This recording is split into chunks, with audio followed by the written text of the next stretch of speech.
In today's video, I'm going to teach you how to create a rule in Asana efficiently. Whether you're just beginning your journey with Asana or you've been using it for a while, establishing rules can significantly automate your tasks and streamline your workflow.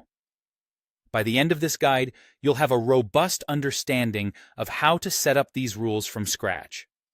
First, once you log into Asana, you will find a variety of projects. If you have a specific project in mind, you're set for the next step. Go ahead and click open the project that you wish to work with. This is where the magic truly begins. Within this chosen project, direct your attention to the Customize button.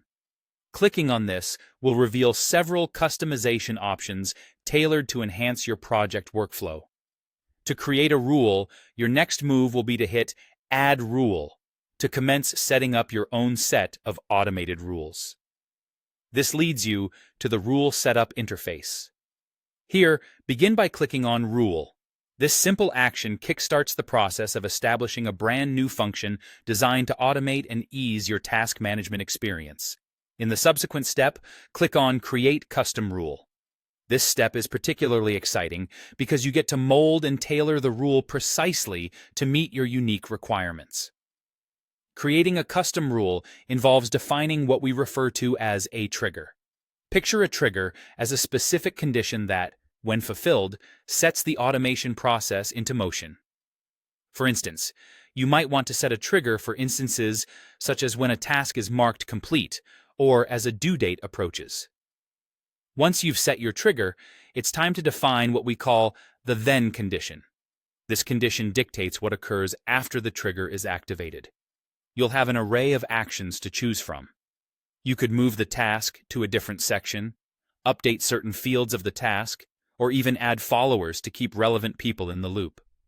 Customize these options to flawlessly suit your workflow needs. Once you've set both the trigger and the condition, it's crucial to review your rule to ensure everything looks spot on. This step is vital because any error here might result in the rule not functioning as intended. If everything appears good and you're satisfied with your setup, click on Publish Rule. And just like that, your rule is live, geared up to make your workday a bit easier. That wraps up our short guide on creating a rule in Asana. We hope you found this process straightforward and insightful. Remember, automation can save you precious time and help maintain consistency in your projects. If you have any tips or questions, feel free to share them in the comments below. Thank you for watching, and happy automating!